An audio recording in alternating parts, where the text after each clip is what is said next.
Samtang ginantang pinilis tinimbang, giring-giring aninipot, ginuntan kas kanindot. Inday tutay abik kong kawasay, katikti kapino, kalibang kaglansang numero 5. Orasyon para sa tanang libakira nga bisag wa kahibaw sa tibuok nga istorya po naan pagyud nila tubag. Mga basa mo ba? Kung magsugod na gani og tapok, sila dayon ang mauna og bida, mura jud rabag tinuod tanang gipang istorya tubag. Mga basa mo ba?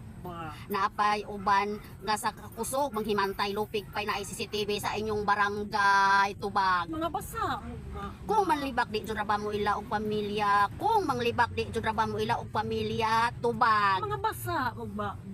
Mga libakira nga apaso na lang sa bana tungod sa sigig panglibak nila tubag. Mga basa mo ba? Naapay uban nga og mag-away na og ipabarangay di jud ra mo to nga tubag. Mga basa mo ba? Kusog kaayo magpakatag sa mga kaila bisag wa jud kahibaw sa tibuok istorya tubag. Mga basa mo ba? Naapay uban nga magpasangil-sangil dayon og silhig sa ilang tungkaran, imanhima nagbantay na di ay sa silingan tubag. Mga basa mo ba?